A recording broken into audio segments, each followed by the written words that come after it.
Thank you for joining us online here at Fam Church as we conclude our series, Hope. And now, our lead pastor, Brian Lane. Okay, so this morning we're concluding this series called Hope.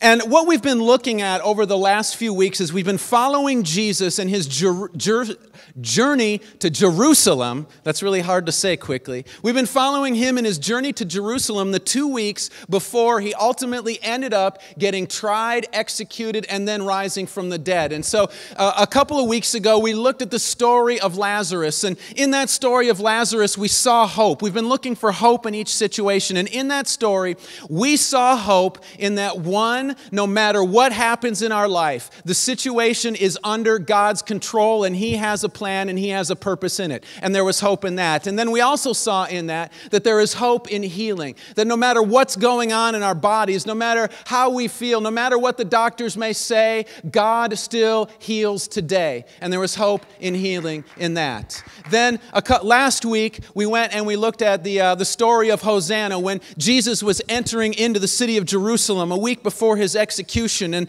he came into the city with shouts and screams of Hosanna. And we looked at that event. And what we saw in this event was a lot of the places that we look for hope in this world don't have hope. However, there is still hope in following Christ. We saw that in religion, there really isn't any hope. In politics, there isn't really any hope. But Jesus has overcome politics. Jesus has overcome religion, and he gives us hope in those situations.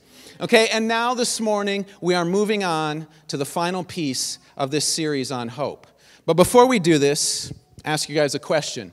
Has anyone in here ever been kicked out of anything? You've been kicked out of some place? Like, all right, we got one brave person that will raise their hand. Like maybe on April Fool's Day, you decided you were going to do an April Fool's joke, and so you went over to Publix, you took off your shirt, you ran through the aisles screaming, "Get him off of me! Get him off of me!" And they didn't find your April Fool's joke too funny, so they threw you out. Anyone want no? Yes? No? Maybe? Or maybe it was something a little more intense, like you were watching the Super Bowl and you're a big Seahawks fan, and when Russell Wilson threw that interception at the goal line, you just screamed in agony, and all the Pats fans that were sitting around you started making fun of you, and so you got really mad and punched someone in the face.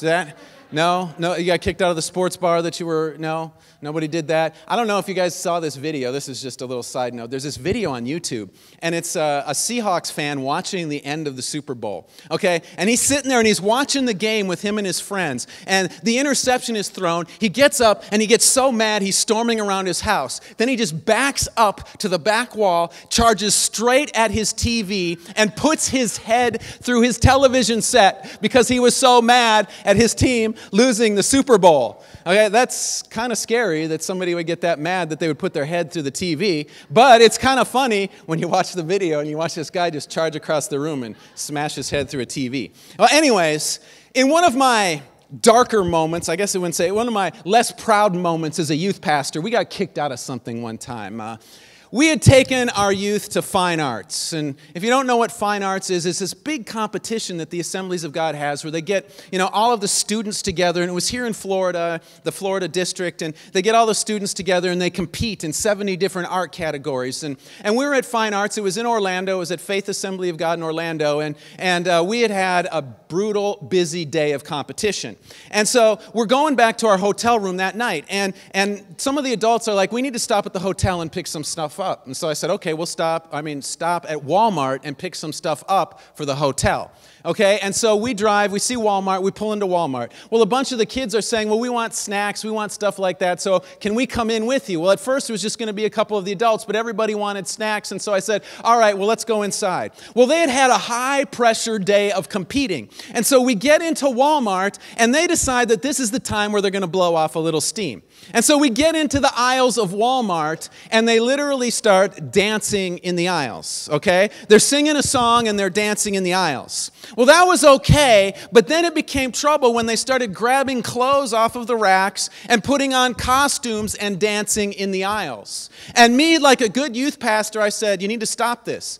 No, I didn't. I pulled out my phone and said, we need to get video of this, because that's what you do in those situations, right?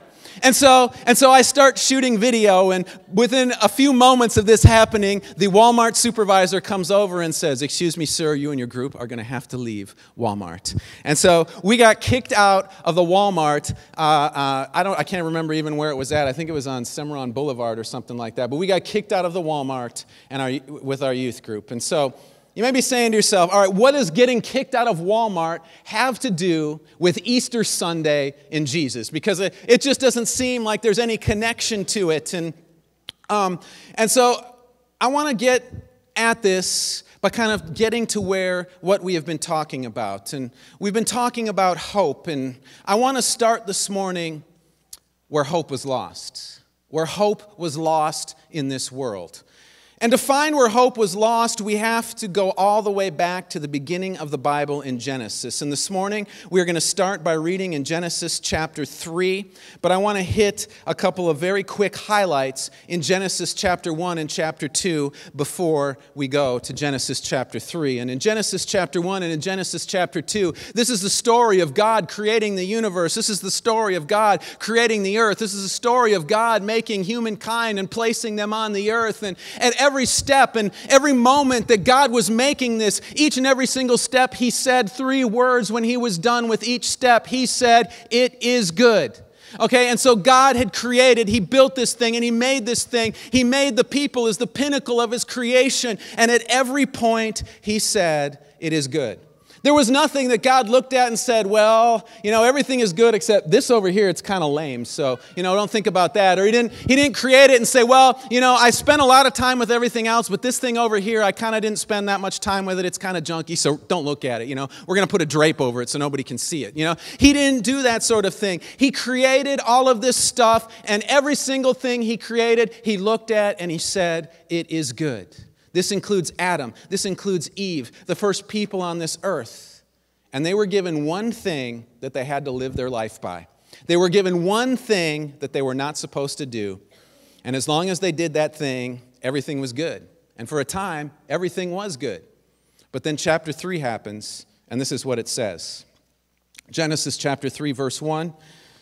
"Now the serpent was more crafty than any of the other wild animals the Lord God had made.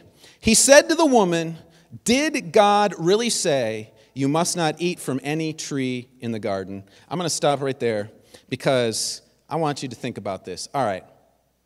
So you're sitting there, you're outside, and a serpent strolls up and starts talking to you. How many of you engage the serpent in a conversation? Okay. How many of you run screaming from a talking serpent? Yeah, I think most of the women in the room are saying, yeah, that thing wouldn't have even gotten close enough to talk to me because I would have been running before it got anywhere near me. A few of you maybe would have killed the thing. But for some reason, Eve is saying to herself, oh, it's completely normal for a serpent to come up and start talking to me. Okay, and so I think that this should be the first cue in the Bible that there's a huge problem here when a serpent starts talking to you. But Eve didn't see it that way. Now, if any of you have ever had a serpent come talk to you, me and you need to talk after service because I think there's some deeper issues in your life that we maybe need to get at. So let's keep reading here in Genesis chapter 3, verse 2 says, "The woman said to the serpent, 'We may eat fruit from the trees in the garden, but God did say you must not eat fruit from the tree that is in the middle of the garden, and you must not touch it, or you will die.' 'You will not surely die,' the serpent said to the woman, 'for God knows that when you eat of it, your eyes will be opened, and you will be like God, knowing good and evil.' When the woman saw that the fruit of the tree was good for food and pleasing to the eye and also desirable for gaining wisdom, she took some and ate it. She also gave some to her husband who was with her, and he ate it. Then the eyes of both of them were opened, and they realized they were naked, so they sewed fig leaves together and made a covering for themselves." So here's what's going on here. All right, Adam and Eve, they're put here. They're put in this garden. And they have everything that they need. There's nothing else that they need in life. There's nothing else that needs to be put there for them. He's given them food. He's given them light. He's given them, they were naked. They didn't even need clothes. I mean, how many of you are saying, that's a good world if I could run around naked all the time? Anyone? No? Okay. No? Well, that's good. But they had everything that they needed, and they were free. This was the thing. They were living and they were free. It says they were free to do anything they wanted except one simple thing. They just had one thing that they couldn't do. How many of us would like to live in a world where we only had one thing we had to follow and everything else was yes? I mean, wouldn't that be an incredible world? Wouldn't that be awesome if we were in a world where everything was yes except for one simple thing? And Adam and Eve, it seems, never think anything of this. They don't think it's a big deal that they have to follow this one rule until suddenly the serpent shows up and starts talking to Adam and Eve and convinces them that instead of God giving them freedom in the garden, God has somehow done something to keep something from them. God is keeping something good from them. God is keeping something desirable from them. God is keeping something that will give them wisdom from them. And so they are sitting there saying to themselves, wait a minute, the serpent has a point. We don't have freedom in here. God is actually keeping us as slaves, and there's nothing that we can do about it. We need to investigate this more and do something about it. See, as I had mentioned, up until now in the Bible, the phrase, "it is good," was a phrase used only of God and by God for His creation. You know, God decided what was good and what was not. And this is important because now the woman, God's creation, was deciding what was good and what wasn't. It would be like us painting a painting and the painting complaining about the color of the sky, the grass, or the clothes that it was wearing. But not just complaining about it, grabbing a paintbrush and saying, you know what, I'm going to fix this mess that you made, and taking and painting the sky a different color, the grass a different color, the clothes a different color, the painting repainting itself. That is what happened here. And not only was she deciding what was good, she was deciding what was wise and what was not wise. It says she saw the fruit was desirable for gaining wisdom. And I don't know what made her think this, but she felt like not only had God kept this thing from her that was good, but there was also some knowledge that God was keeping from her. She felt like somehow God didn't have her best interests at heart, that God was holding something back from her. And all this wisdom and goodness that she was looking for was contained in this piece of fruit from the tree of the knowledge of good and evil. And so she took that fruit. She said, I want whatever it is that God is holding back from me. And so she took it and she ate it, and then Adam ate it too. And in the moment they ate it, they did become wise, but it was not the wisdom that she or Adam were looking for at all. Because the wisdom led them to hiding from God, and then ultimately from having to leave the presence of God and being removed from the garden. And not much has changed since Genesis with human beings, has it? We as people, we still try to pursue goodness and wisdom apart from God. We have this idea in our head that somehow God is withholding something from us. Somehow God is keeping something back from us. That there's some good stuff out there that God has, that He's saying to us, I've got this really good stuff, but I don't want you to touch it. I won't want you to go near it. I don't want you to have anything to do with it. And so it leads us to make foolish decisions. And the wisdom that we are relying on when we make those decisions is really not all that good. And this sort of situation is played out every day in the society in which we live.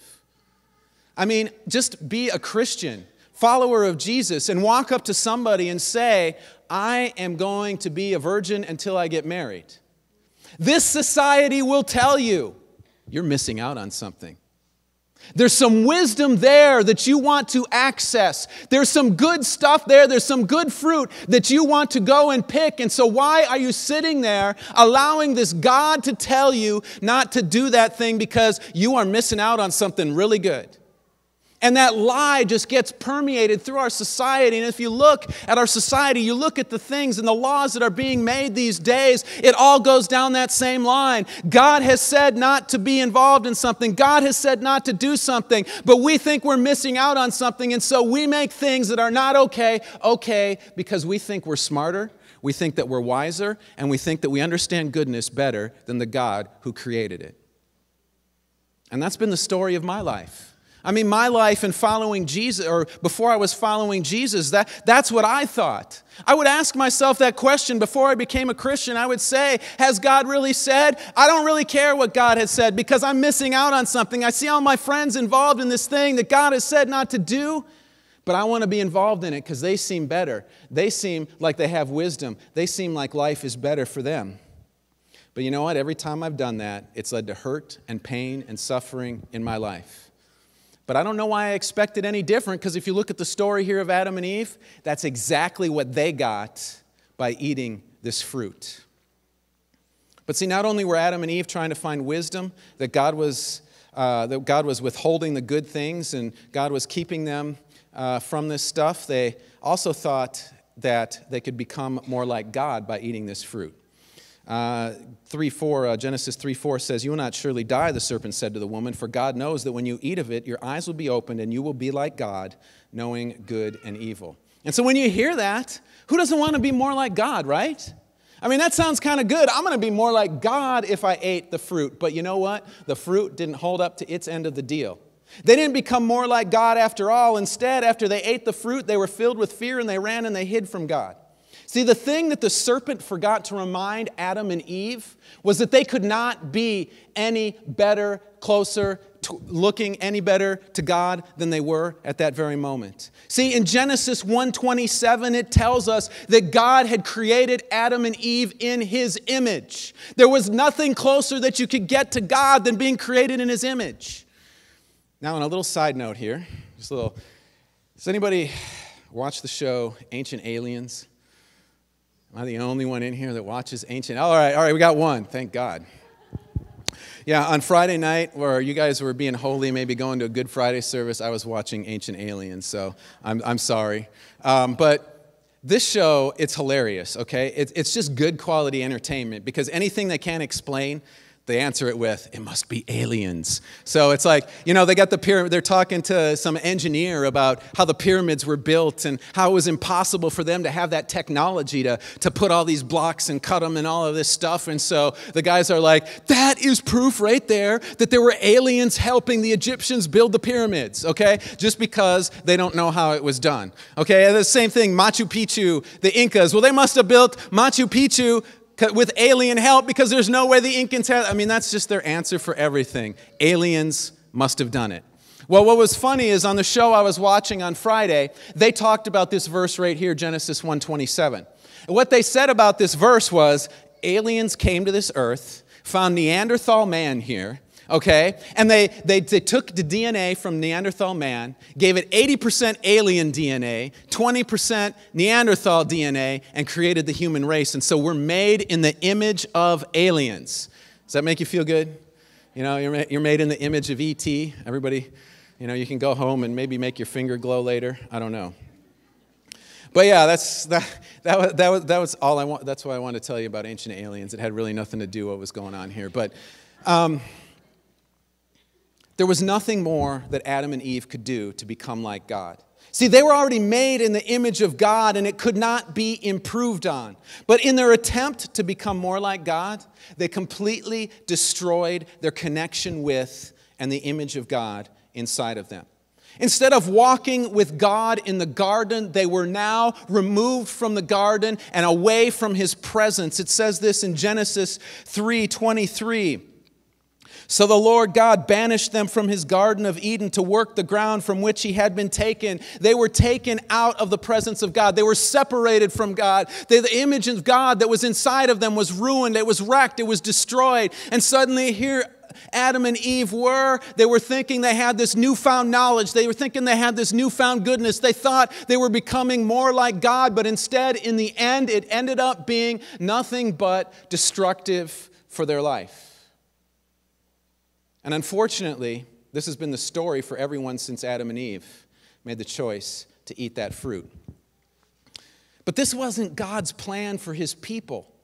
He created us. He didn't want to be disconnected from us. It wasn't God's desire to have us come to this earth and sin and fall away and get separated from God. That wasn't his heartbeat. That wasn't his passion. That wasn't his plan. And he wanted to build a relationship with us. But this creation, Adam and Eve, had completely damaged and destroyed this relationship that was there.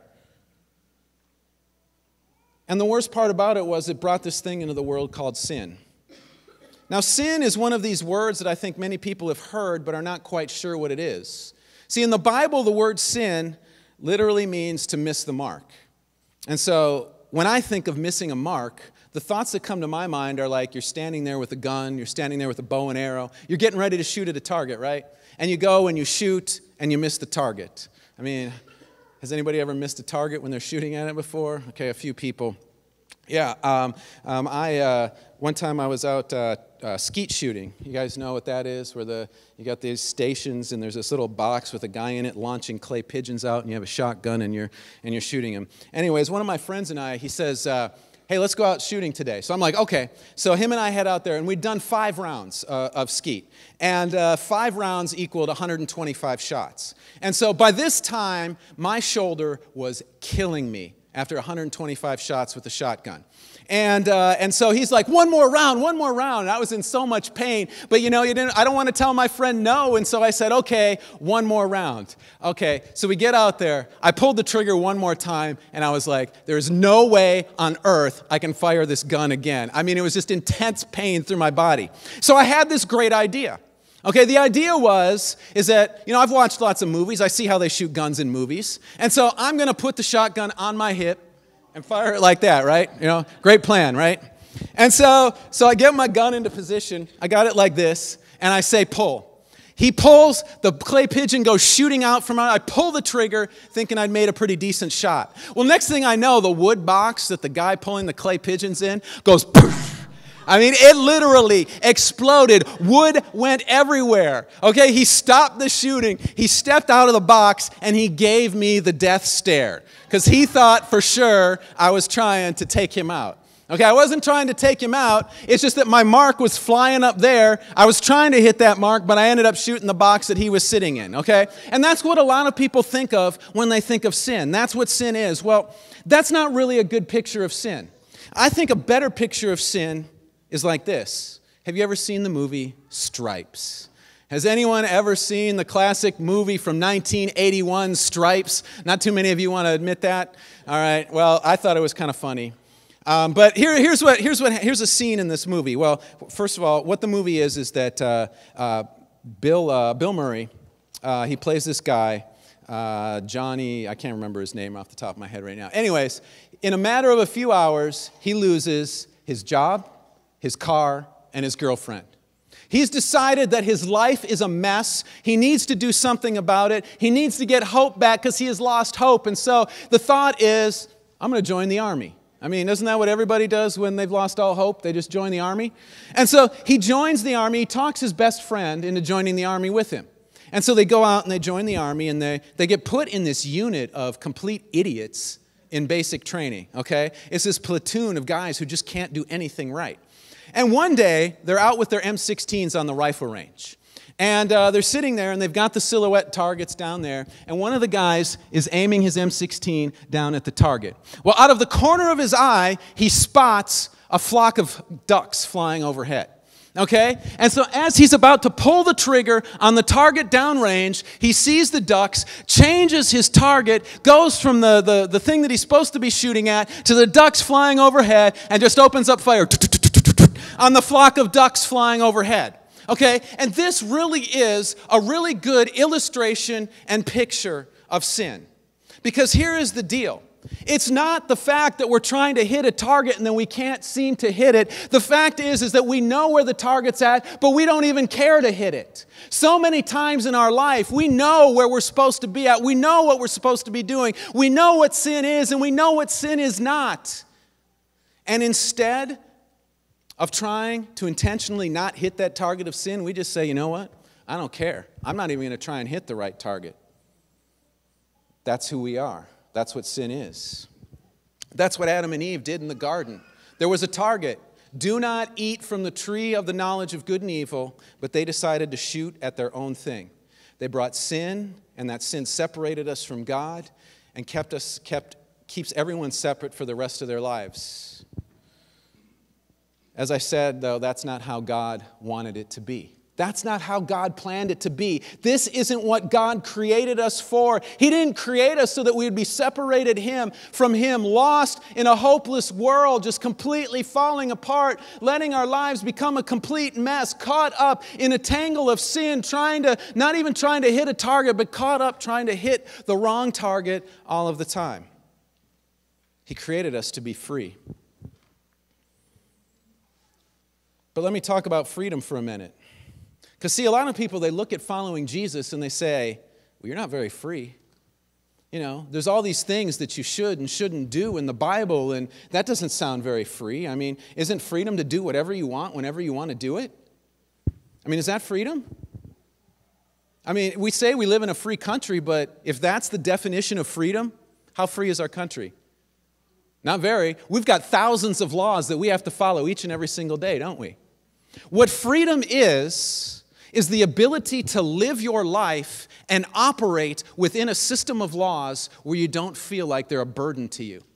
That's what freedom is. That's why we say we live in a free country, is because for the most part, we don't want to go out and kill somebody. Okay, for the most part, we don't want to go out and break the laws that this country has. And so we say that we're freedom because we can live our life and not really be burdened by the laws that are there, because they just help to direct and push our life forward. But sin is a little different. See, people think that if they sin, that if they can do sin, if they can do whatever sin they want to do, that somehow they're living in freedom, but that is a lie. See, sin does not really lead to freedom. Sin takes hold of our lives, locks us down, and controls us, and doesn't let us go anywhere, do anything other than sin. And you may say to yourselves, yeah, that's just a bunch of religious talk. You don't know what you're talking about. This is my challenge to everyone or anyone who would say that to me. If you think that you are not held by sin, this is my challenge. For the next 2 years, don't do whatever sin it is or sins it is that you've got in your life.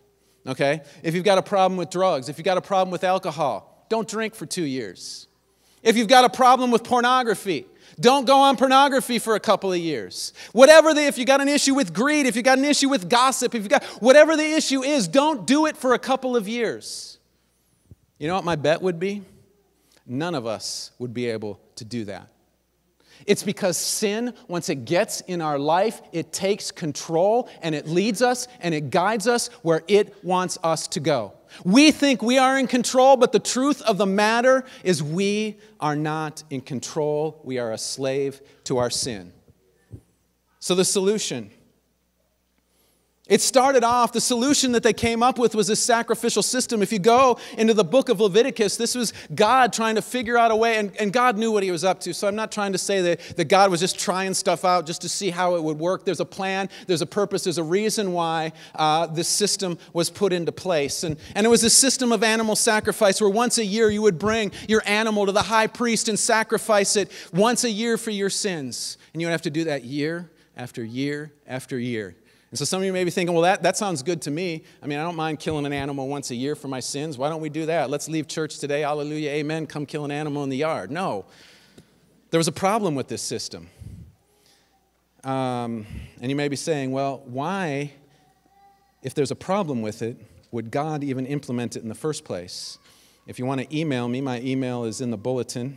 We just don't have time to talk about it today because of the time factor, because I can't go into that. But I would be more than willing to engage you in a conversation on this if you'd like to know more. But here's the problem with this system. First, it didn't bring freedom and hope. It brought a religious system where you had to offer an animal sacrifice for your sin every year. It didn't take away the broken relationship with God. It didn't restore hope. It didn't remove the slavery to sin. This is what it says in Hebrews chapter 10, verses 1 through 3. It says, the law is only a shadow of the good things that are coming, not the realities themselves. For this reason, it can never, by the same sacrifices repeated endlessly year after year, make perfect those who draw near to worship. If it could, they would have not stopped being offered.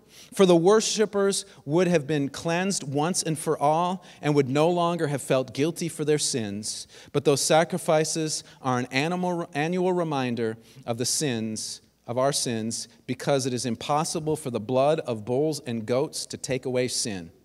And then in verse 11 of chapter 10, it says, day after day, every priest stands and performs his religious duties. Again and again, he offers the same sacrifices, which can never take away sin.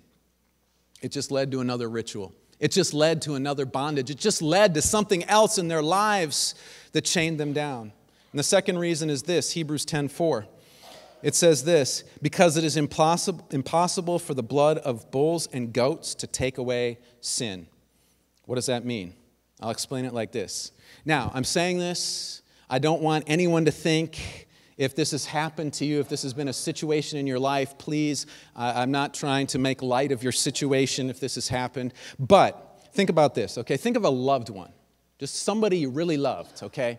And let's say someone came and killed them. Okay, they were murdered, cold blood, first-degree murder, premeditated. The person was arrested. He was put on trial. He was found guilty of first-degree murder. And then they came before the judge, and at the sentencing, the judge says, we find you guilty of first-degree murder.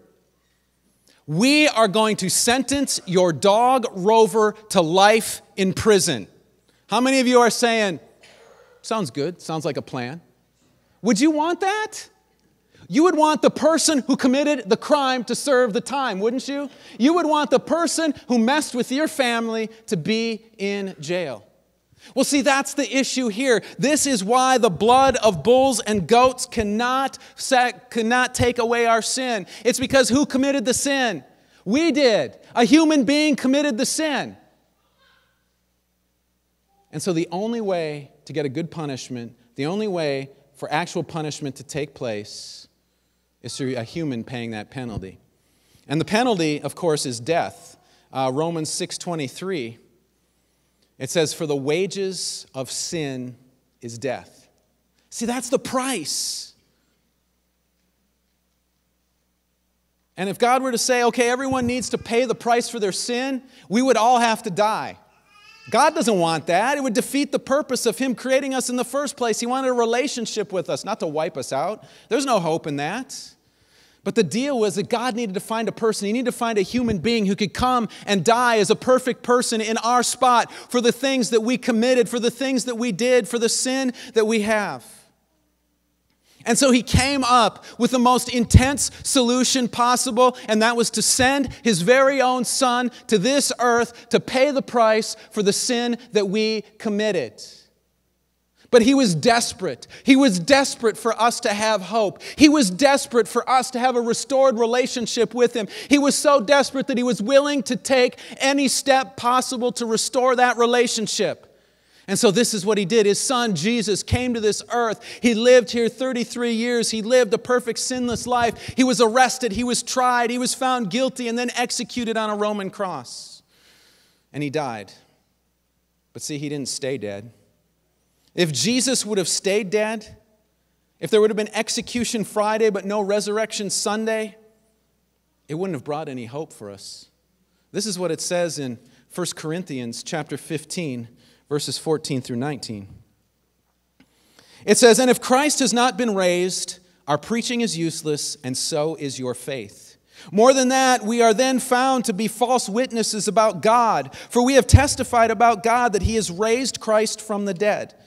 But He did not raise Him if in fact the dead are not raised. For if the dead are not raised, then Christ has not been raised either. And if Christ has not been raised, your faith is futile. You are still in your sins.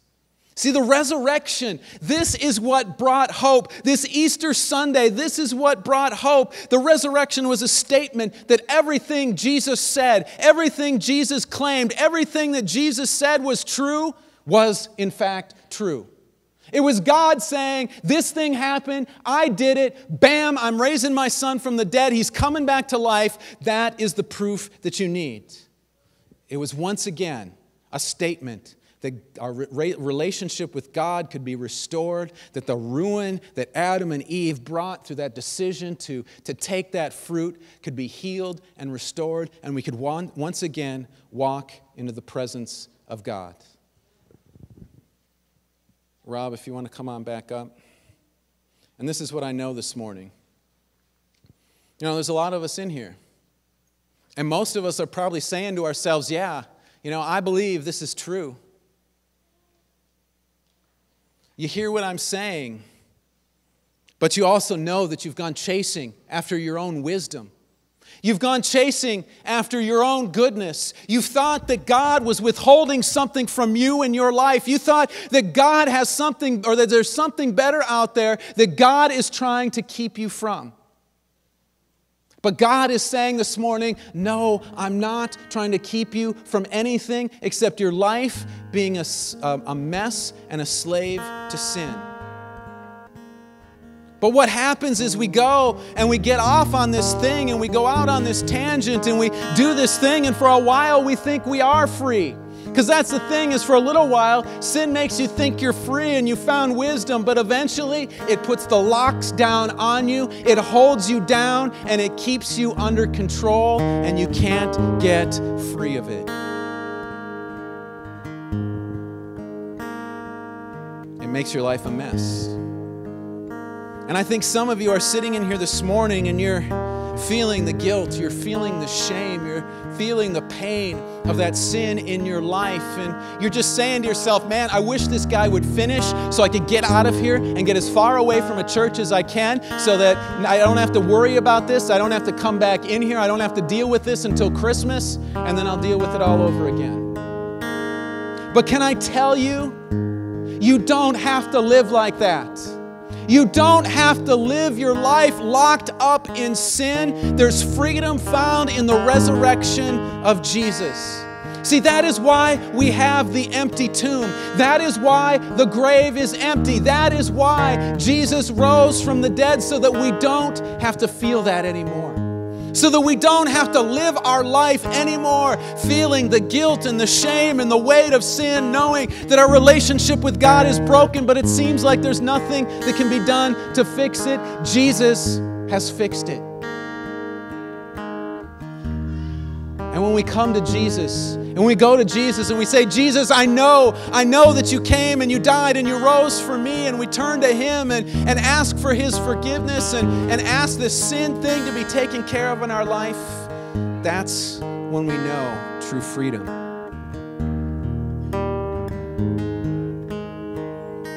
See, no longer do we have to do what sin tells us to do.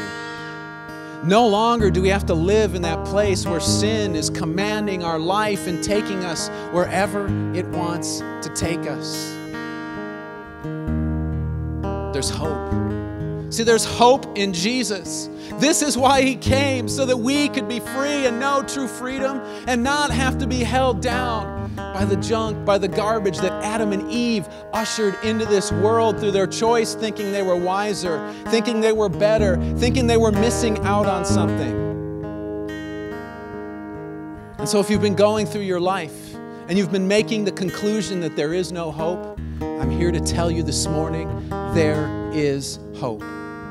See, there's hope in Jesus. There's hope in this resurrected Savior who wants to have a relationship with us. He doesn't care how far from God we've gotten. He doesn't care, how much of a mess we've made our life. He doesn't care about how jacked up things have gotten. He wants to come and He wants to heal and He wants to restore, and He can do it. But you have to give Him the opportunity.